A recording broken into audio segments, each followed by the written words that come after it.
Bom, não dá pra ficar sem fazer o programa. Por mais que vocês, eu sei que vocês estão esperando. Aí ontem eu tava em casa, me deu esse clique da gente voltar a fazer o RMH, pelo menos pra gente bater um papo e falar sobre as coisas que aconteceram nas últimas semanas, né? Então, meu amigo Batalha, meu amigo Edu também vão fazer um videozinho aí pra gente bater um papo e colocar algumas coisas em discussão, né? Pra gente pelo menos agitar um pouco essa quarentena e torcer para que essa época, que essa fase terrível passe. Animal tá fechado, a galeria tá fechada, como todo mundo cooperando nesse isolamento para que a gente consiga afastar esse mal, né? Que pegou o mundo, né? Então, eu tô aqui na minha casa. Quem podem ver aqui, que aqui é o meu bunker, né? E ultimamente, antes de nós tínhamos uma entrevista marcada com uma banda, que vai ser o próximo programa meu com Batalha lá no estúdio do RMH, e eu queria falar de algumas coisas que aconteceram recentemente, né? Eu não vou ficar falando do coronavírus, do que deixou, que aconteceu, que cancelou, que deixou de fazer. Então eu vou falar de algumas coisas assim engraçadas, ou comentar alguns discos.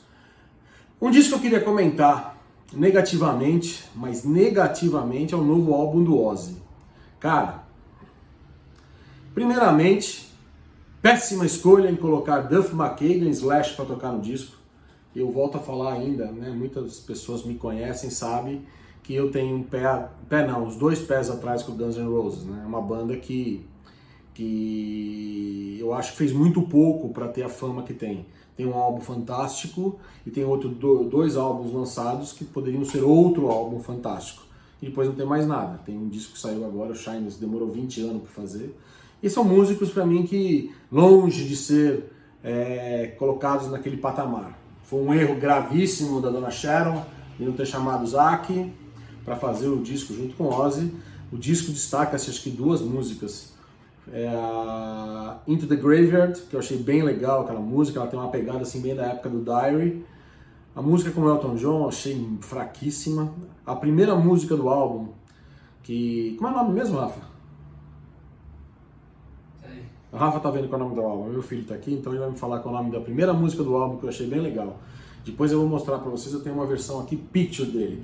Tinha tudo pra ser, o último álbum do Straight to Hell, a primeira música do álbum Straight to Hell. Tinha tudo pra ser um disco, assim, pra mostrar que a carreira do Ozzy sempre foi fantástica. Nós não podemos falar do Blizzard, fantástico, do Diary, Bark the Moon, Ultimate Sin, pra mim, o melhor álbum da carreira do Ozzy. Depois vem No Rest for the Wicked, sensacional, No More Tears. Daí pra frente, Osmosis, um ou outro discos passaram assim desapercebidos, assim, não tem um hit, claro, um clássico, né? Mas o Ozzy poderia ter feito uma coisa melhor.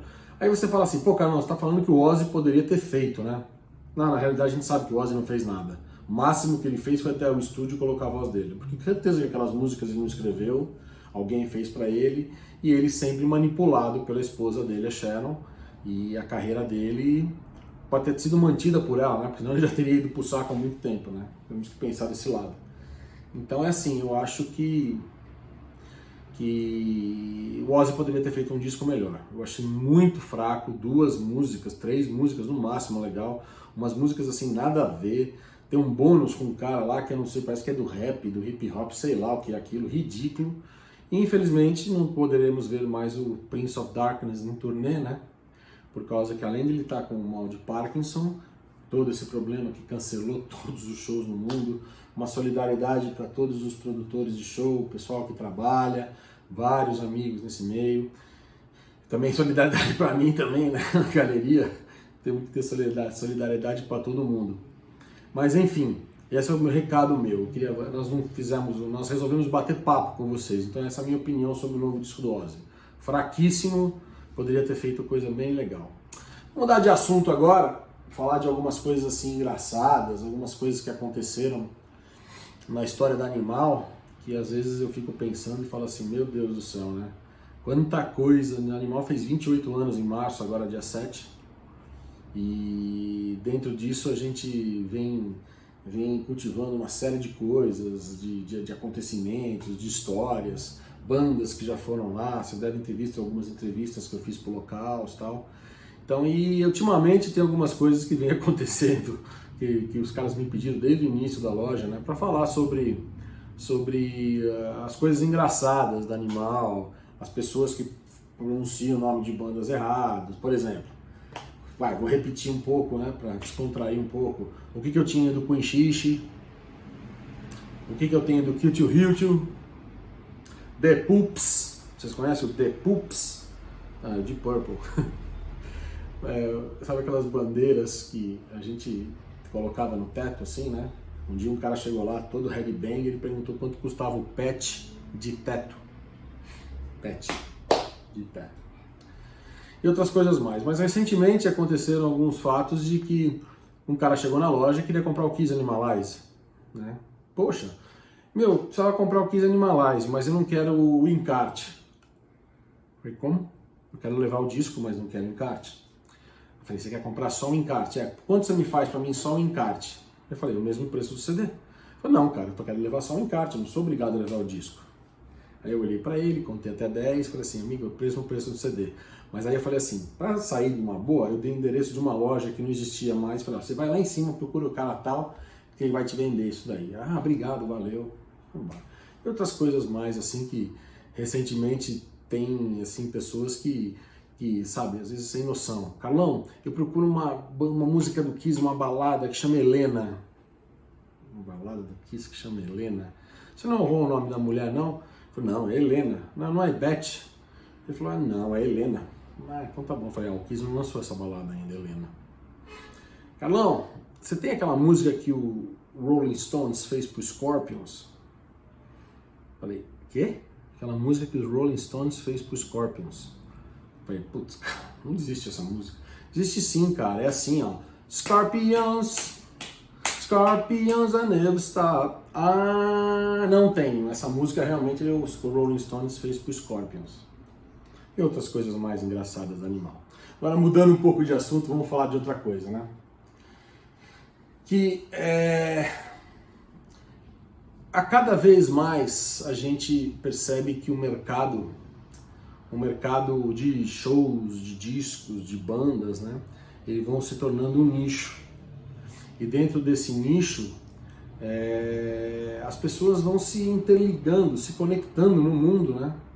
Eu estava vendo isso agora, nessa época que a gente está aqui às vezes sem fazer nada, no meu Facebook, amigos de vários lugares, né? Recentemente eu fiz aniversário, então tinha gente que me mandava abraço da Austrália, da Itália, força para os meus irmãos italianos aí, passando por esse problema. Vira e mexe, a gente volta a falar desse problema. Itália, Portugal, Espanha, Alemanha, Suécia pra caramba, Estados Unidos, Chipre, tem um amigo do Chipre, Colômbia, eu amo esse povo colombiano, pessoal do Peru, da Argentina. Então a gente começa a ver que nossa música, né, eu sinto o seguinte, que o rock nos selecionou.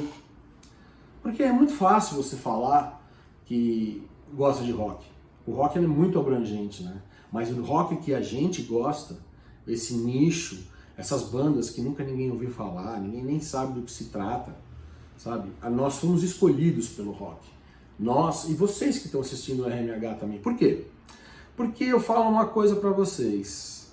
Quem assiste o RMH e se diz rockista, ele não vai entender nada. Vai ver Batalha falando de Brian Ross, do Satan, vamos falar de Rock and Roll do Running Wild, vamos falar de Kai Hansen do Halloween, vamos falar de Alan Johnson do Exciter, vamos falar de Steve Overland do FM. Ninguém sabe, porque o rock ele é raso até a cintura e muito profundo, né? E nós do RMH e vocês estamos no mundo profundo. E a gente vê que esse mercado cada vez mais vai sendo selecionado e as pessoas são sempre as mesmas, né? E eu, de um lado, eu fico muito feliz, porque tem gente que fala a mesma língua e não entende, né? E essas outras pessoas, né, a gente acaba passando por cima do famoso rockista beabá, né? Beabá clássico, né? Aquele que toca nas rádios aí de rock de São Paulo, aqueles que tocam nas baladas, né, à noite, que os DJs são obrigados a tocar, né? Welcome to the Jungle, Pour Some Sugar on Me, Get Your Mother Running, né? Porque ninguém sabe que a música chama Born to Be Wild, todo mundo acha que chama Get Your Mother Running. Então eu fico feliz por isso, cara. Agradeço muito vocês por darem essa força ao RMH, curtirem isso, e que hoje eu até gostaria de falar de mais discos, né? Então eu queria, me veio na cabeça esses assuntos, né? Falar sobre o disco do Ozzy, falar sobre algumas curiosidades das figuras que vão no animal, falar alguma coisa relacionada a esse nicho, e por último eu queria falar de um álbum, né? Vocês vão ver a capa aí agora. É um álbum que é muito importante pra mim. Eu acho melhor não falar desse álbum, porque esse álbum eu preciso estar com Batalha junto, que a gente gosta muito. Mas eu vou falar de um outro álbum que surgiu em 1983 ou 84, se não me engano acho que foi 84, que é o primeiro álbum do Black and Blue. Vamos fazer uma nostalgia rápida. Esse álbum ele é uma mistura de hard heavy daquela época, bem cru, refrões, guitarras, rapidez, peso, sabe? Uma coisa americana. New Wave of American Heavy Metal, quando surgiram bandas como Black and Blue, Icon, Kill, Rat, Motley Crue, assim, de uma paulada só, Dokken, entre outras bandas que a gente gosta. Eu queria postar esse álbum para vocês escutarem. Hold On to 18, um clássico. School of Hard Knocks, sensacional. Jimmy St. James no vocal. E na guitarra, para quem não sabe, a primeira banda de Tommy Thayer, do Kiss. O atual guitarrista do Kiss foi guitarrista do Black and Blue. E o Black and Blue surgiu numa coletânea, se eu não me engano, posso estar enganado, Metal Massacre 1. Ou é Metal Massacre 1? Deve ser Metal Massacre 1. Uma música que só saiu lá. Era uma música bem heavy metal, no estilo da Speed Demon, do Kill. Mas eu não sei se eu não me lembro de cabeça se foi na Metal Massacre 1. Eu vou confirmar aqui, depois se eu estiver errado, a gente corrige, tá bom? Nós vamos fazer um programa aqui, ó, sem nada. Tá? Eu tô aqui só com o meu mural, meus discos, meu filho, minha nora filmando, posto do Rat, posto do Warrant, depois vocês vão ver a foto, o que eu vou fazer para vocês.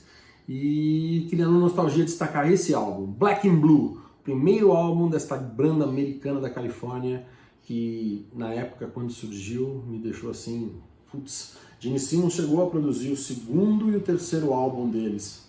Naquela época o Gene Simmons era produtor, depois ele teve a gravadora. Então vou falar um pouquinho dessa época. O Gene chegou a produzir o álbum do Black and Blue, o do Kill, The Right to Rock. Depois ele fez uma gravadora onde ele lançou o primeiro álbum do Silent Rage, do House of Lords, do EZO. O EZO ele produziu também ou lançou, um dos dois, aquela banda japonesa que surgiu na época do Loudness, né? Então, e confiram esse álbum do Black and Blue, meu. Se vocês gostam de hard heavy, os outros álbuns do Black and Blue já caiu bem pra linha mais Bon Jovi.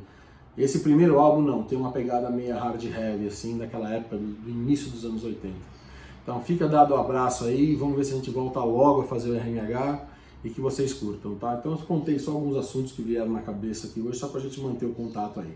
Agora meu irmão Batalha e meu irmão Edu Lucena vão falar o que surgiu na cabeça deles aí, tá bem? Continue assinando com o canal, assistam os outros episódios e logo logo nós estamos em breve.